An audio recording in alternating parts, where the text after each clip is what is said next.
Olá, estudantes! Aqui é a professora Michele. Hoje vamos fazer uma pequena revisão sobre ligações químicas. Para iniciar, vamos pensar por que os átomos se unem em ligações químicas. Para isso, vamos recorrer aos elementos que estão no grupo 18 da tabela periódica, os gases nobres. Os cientistas, antigamente, perceberam que os gases nobres eles eram pouco reativos. Ou seja, na natureza, eles se encontravam praticamente na sua forma monoatômica.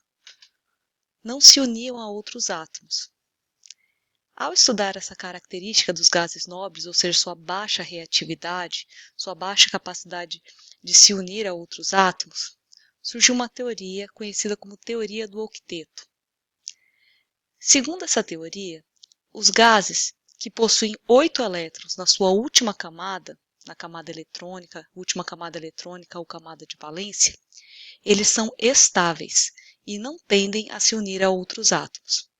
Ao analisarmos os gases nobres, ou seja, os elementos do grupo 18, nós vemos que, com exceção do hélio, que só tem 2 elétrons, e somente a camada K preenchida, os demais gases nobres eles possuem 8 elétrons na sua última camada, ou seja, na camada de valência. Isso lhe confere estabilidade, baixa reatividade. Com base nisso, foi formulada uma teoria de que os outros átomos se uniam em ligações químicas buscando obter essa estabilidade, ou seja, baixar a energia do sistema. Eles se uniam a outros átomos, procurando ter também 8 elétrons na sua última camada. Assim, segundo a teoria do octeto, os átomos se unem em ligações químicas buscando essa estabilidade eletrônica, ou seja, ter 8 elétrons na sua última camada. Isso se aplica mais aos elementos representativos. Vamos lembrar? Os elementos do grupo 1, 2, 13, 14, 15, 16, 17 da tabela periódica.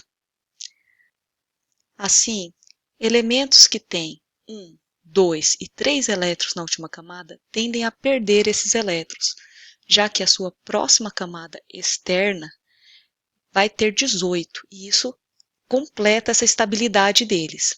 Já elementos que possuem 5, 6 e 7 elétrons na última camada tendem a ganhar elétrons de modo a completar o octeto.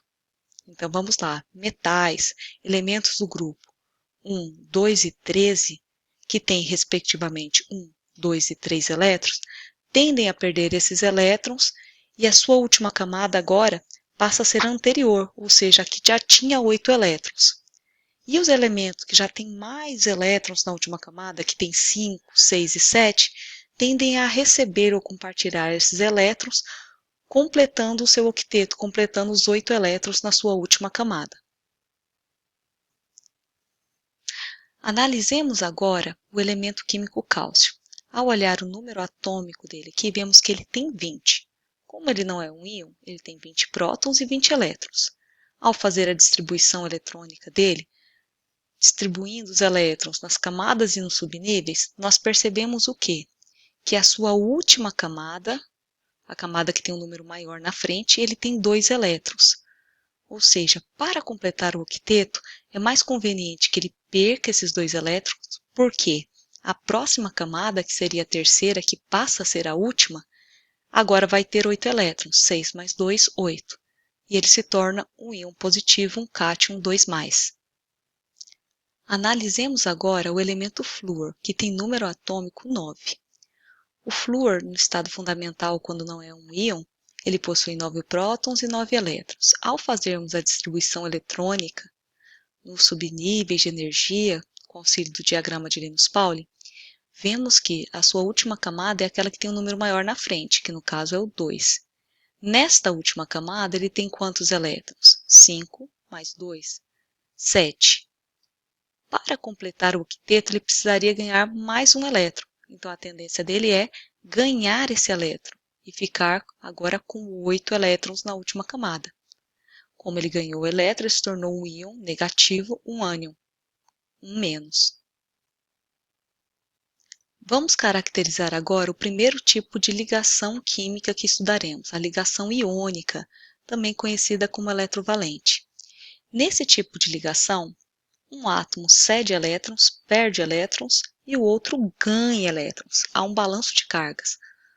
A quantidade que é cedida por um é recebida pelo outro.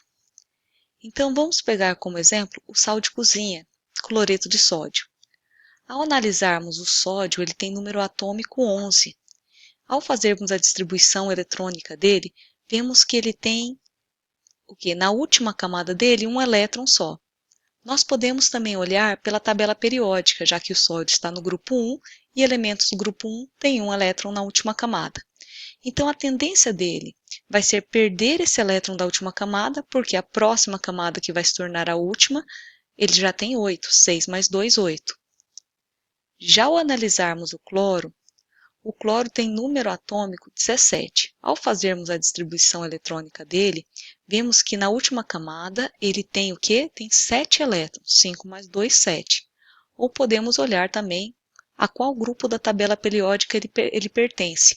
Ele pertence ao grupo 17, portanto, tem 7 elétrons na última camada.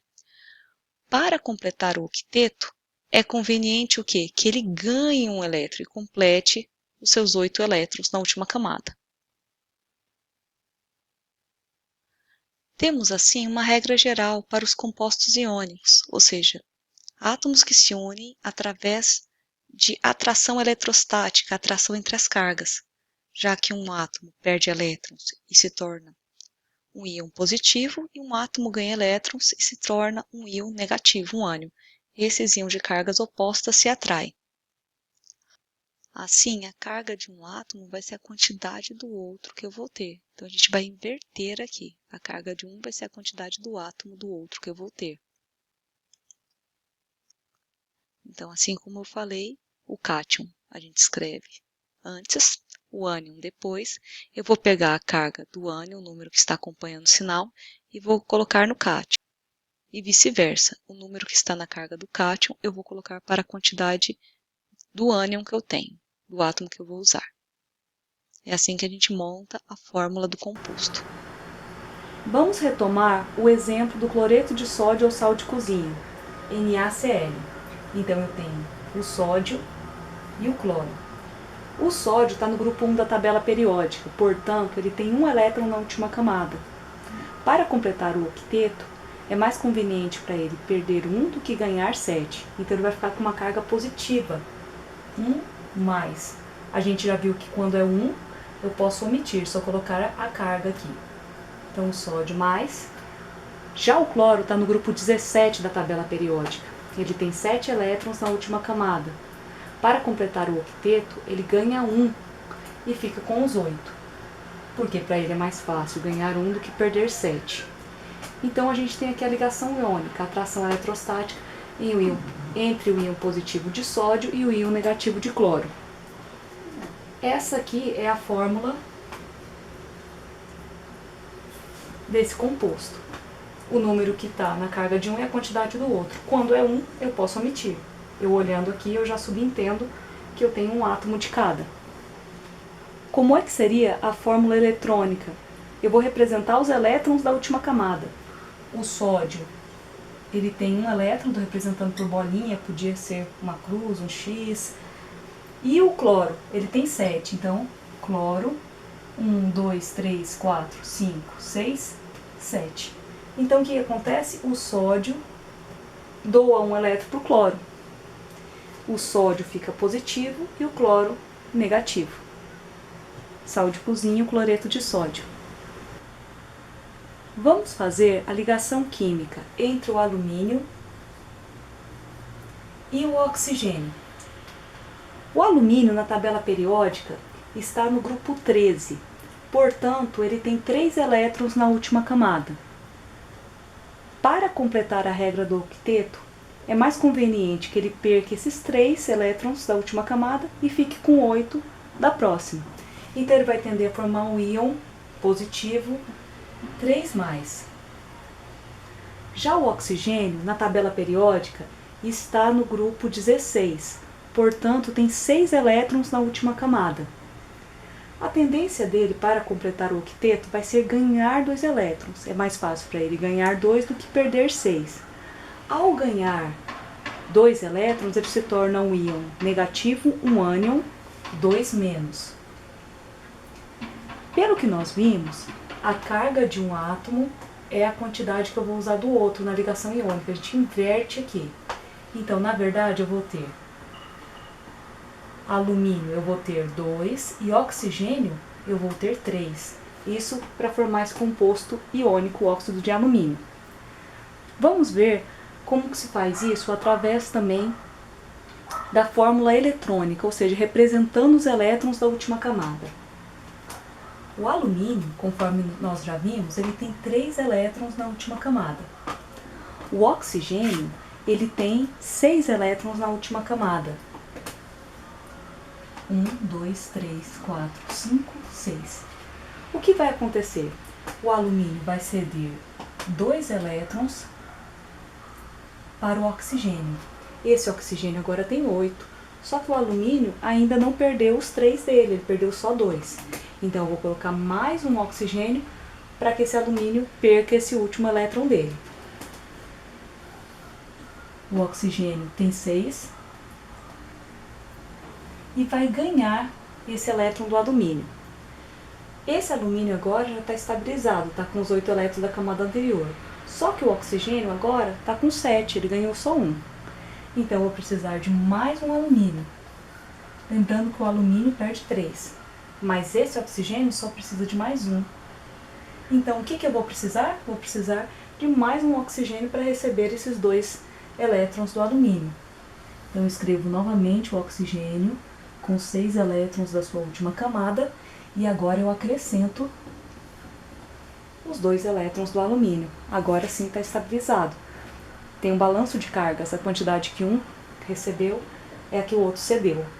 Tá vendo que essa maneira de a gente escrever a fórmula molecular nos ajuda a entender como é que é essa distribuição dos elétrons. Então eu preciso de 2 alumínios para cada 3 oxigênios para fazer a ligação iônica. Vamos ver um último exemplo, o óxido de cálcio. Então eu tenho o cálcio, que é do grupo 2 da tabela periódica, e o oxigênio do grupo 16. O cálcio, ele está no grupo 2, então ele tem 2 elétrons na última camada. Para ele vai ser mais fácil para completar o octeto perder 2 do que ganhar 6, então ele vai ficar com uma carga 2+. Já o oxigênio, ele está no grupo 16, então ele tem 6 elétrons na última camada. Para completar o octeto é mais fácil para ele ganhar 2, então ele vai ficar com um íon negativo, 2-. Lembra que a regrinha para escrever a fórmula é a carga de um é a quantidade do outro, mas toda vez que as cargas forem iguais, é como se você simplificasse. Por quê? Você só precisa de um de cada, então eu não preciso escrever 2, 2. Por quê? É como se eu cortasse, simplificasse esses índices de atomicidade, porque já que o cálcio fornece 2 elétrons e o oxigênio ganha 2, basta um átomo de cada. Para completar, vamos fazer aqui a fórmula de Lewis ou eletrônica, em que eu represento os elétrons da última camada. Então, cálcio, ele tem 2, o oxigênio tem 6, 1, 2, 3, 4, 5, 6, e o cálcio vai fornecer esses 2 elétrons para o oxigênio. Esse é mais um exemplo de ligação iônica. Agora veremos algumas propriedades dos compostos iônicos.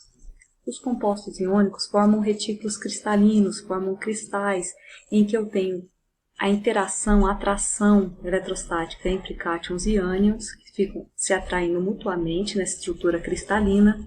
Eles são sólidos a temperatura ambiente, têm elevada dureza, ou seja, eles conseguem riscar outros materiais, mas não resistem muito bem a impactos, eles têm uma baixa tenacidade, se fragmentam.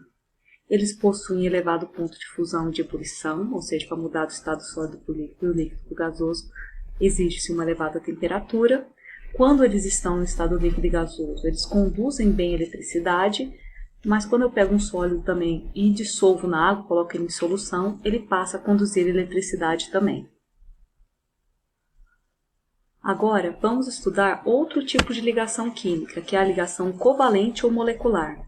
Nesse tipo de ligação, os átomos não querem perder elétrons, eles querem ganhar. Então, o que eles fazem? Eles compartilham pares de elétrons. Então, a ligação covalente ocorre entre átomos que não querem perder elétrons. Eles querem ganhar, portanto, eles compartilham pares de elétrons. Esse tipo de ligação vai ocorrer em não metais e também com hidrogênio, já que o hidrogênio só tem um elétron, ele não quer perder o único elétron que ele tem, então ele compartilha um par de elétrons para ficar pelo menos com os 2 elétrons da camada K, completar a sua camada K. Na ligação covalente, quando eu tenho uma ligação covalente normal, os átomos eles partilham pares de elétrons, então tem um elétron de cada átomo, e aí eles compartilham, é como se eles emprestassem um elétron para o outro. Eles partilham os elétrons nessa ligação. Vamos pegar como primeiro exemplo a molécula do gás hidrogênio, H2. Aqui estou representando a fórmula eletrônica dele, ou seja, com os elétrons da última camada. O hidrogênio ele tem um elétron só na última camada, mas diferente dos metais do grupo 1, ele não pode perder esse único elétron que ele tem.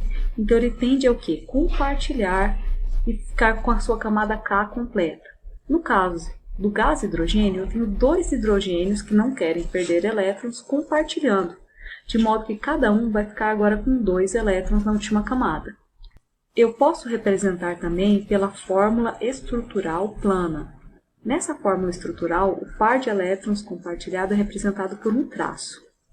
Ou eu posso representar através da fórmula molecular, segundo a qual eu escrevo o símbolo do elemento e aqui embaixo o índice de atomicidade, ou seja, a quantidade de vezes que eu tenho esse átomo desse elemento naquele composto que eu estou representando.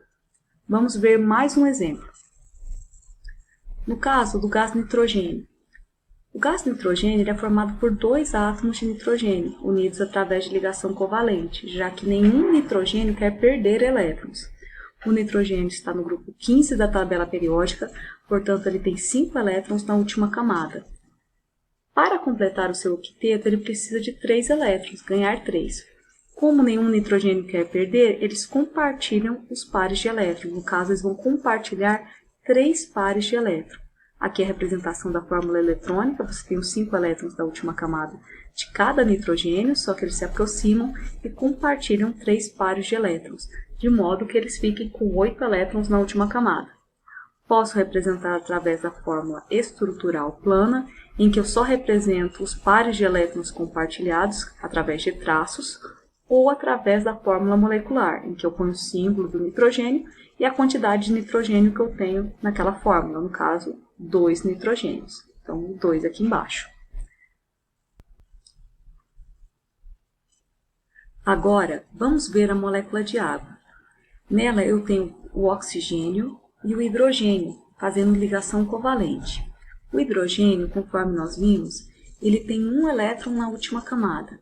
Ele precisa de mais um para completar a sua camada K e ficar com 2. Ele não quer perder esse um elétron que ele tem.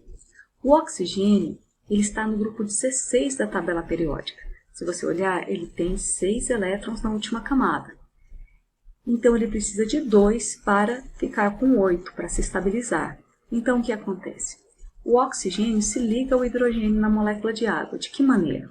O hidrogênio se aproxima do oxigênio, compartilha um par de elétrons. O hidrogênio fica estável porque fica com os 2 elétrons da camada K. O oxigênio, que tinha 6, fica com 7. Então, um outro nitrogênio se aproxima e compartilha mais um par. O hidrogênio fica estável com os 2 elétrons e agora o oxigênio vai ter 8 elétrons. 2 pares compartilhados. Então, aqui a representação da fórmula eletrônica e aqui embaixo a fórmula estrutural plana, na qual eu represento somente os pares de elétrons compartilhados por traços. E abaixo a fórmula molecular, na qual eu represento o símbolo dos elementos químicos e a quantidade deles. Então, o símbolo do hidrogênio, eu tenho 2 hidrogênios aqui nessa fórmula, e o oxigênio, 1. Quando eu tenho um átomo só, eu não preciso representar o 1 aqui embaixo, já fica subentendido que é 1. Quando eu tenho ligação covalente, eu costumo chamar esses compostos de moléculas. Então, quando eu tenho uma substância que os átomos se unem através de ligação covalente, eu chamo essa substância de uma molécula. Quanto às suas propriedades, Os compostos moleculares ou moléculas, eles são encontrados nos 3 estados físicos, depende da substância que você tem. Então, você vai ter desde substâncias como açúcar, areia, grafite, que estão no estado sólido, a temperatura ambiente, e outros que estão no estado líquido, como a água, o etanol. Vamos ter também alguns que estão no estado gasoso. Nós acabamos de ver alguns exemplos, gás nitrogênio, gás hidrogênio, gás oxigênio. Então, a gente encontra substâncias tanto no estado físico sólido, como no líquido, como no gasoso. Depende da substância. Já com relação à sua condutividade elétrica, as moléculas ou compostos moleculares, eles não são bons condutores de eletricidade, então eles comportam-se mais como isolantes.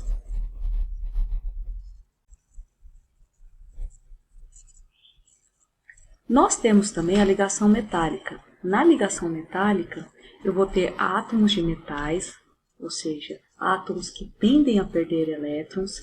Eles têm 1, 2, 3 elétrons na última camada, então eles têm uma tendência a perder esses elétrons. Então eles formam uma nuvem eletrônica, um mar de elétrons.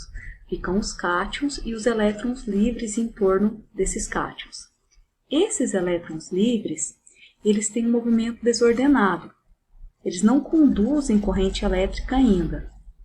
Para conduzir corrente elétrica, a gente estudou lá no 8º ano, você aplica uma diferença de potencial que ordena esses elétrons, para que eles se movam no mesmo sentido. Mas os metais, devido a essa propriedade deles, quando eu tenho uma barra metálica, eles têm essa propriedade de condutividade, tanto elétrica como térmica, justamente por causa desses elétrons livres que se movimentam.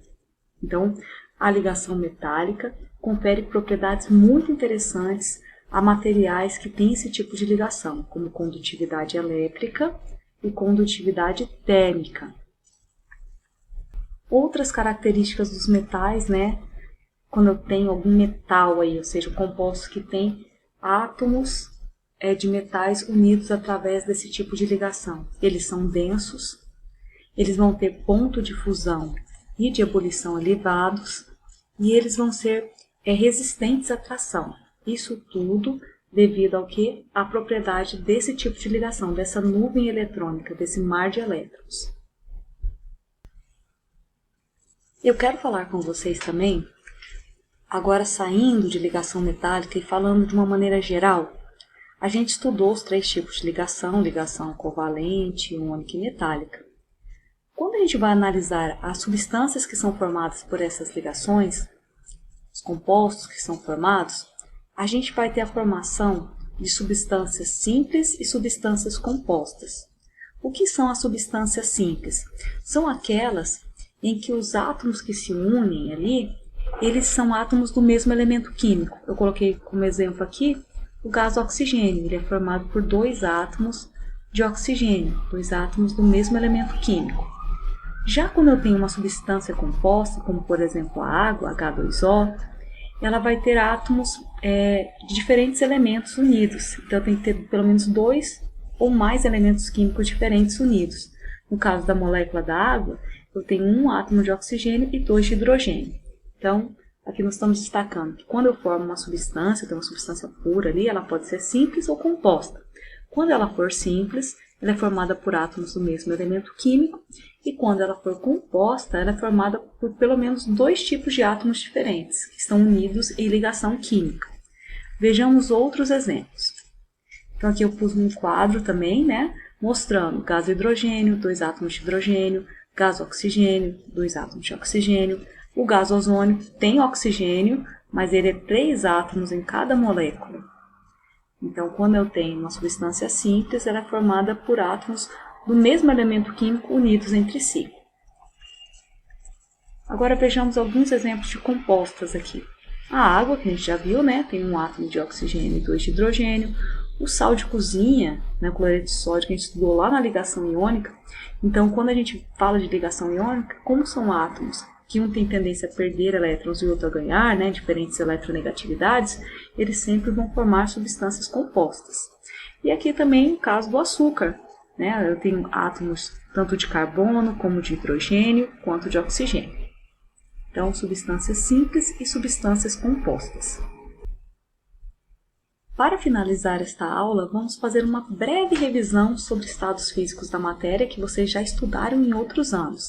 Então, nós temos as substâncias no estado sólido, líquido e gasoso. No estado sólido, eu tenho um maior estado de agregação da matéria, ou seja, as partículas que compõem o material elas estão mais próximas umas das outras, estão mais juntinhas umas das outras. E isso vai dar propriedades a esses sólidos, ou seja, um volume definido. Aqui, por exemplo, tem uma bola de bilhar, né? Ela tem um volume definido. Vale ressaltar que, dependendo do tipo de substância, ela vai ser mais maleável ou menos maleável, mas os compostos sólidos, no geral, as partículas estão mais próximas. Vale ressaltar que a água é uma substância anômala, ou seja, ela não segue a regra, porque quando eu formo o gelo, se você colocar o gelo na água líquida, então é água no estado sólido, né, o gelo, e eu coloco na água no estado líquido. Num copo de água, ele flutua. A nossa tendência seria pensar, se ele está no estado sólido, as partículas estão mais juntinhas, então ele tinha que ser mais denso. Mas, na verdade, a água não segue essa regra geral. Porque se você já reparou em desenho animado, uma animação, alguma coisa assim, quando você vê um cristal de gelo, as moléculas de água, na verdade, estão se ordenando de uma maneira mais afastada. Então, a água é uma exceção. Mas, no geral, os compostos, né, as substâncias de estado sólido, as partículas que a compõem estão mais juntinhas, mais próximas. Já no estado líquido, eu vou ter maior liberdade de movimento dessas moléculas ali. Elas estão um pouco mais afastadas que no estado sólido. É por isso que quando eu pego um líquido e coloco ele em um recipiente, ele assume a forma desse recipiente. Já no estado gasoso, as partículas elas têm maior mobilidade, elas estão mais afastadas e elas ocupam o volume de todo o recipiente que a contém. Aqui, no caso, eu pus um cilindro de oxigênio. Então, o gás ele ocupa todo, né, o volume do local onde ele está.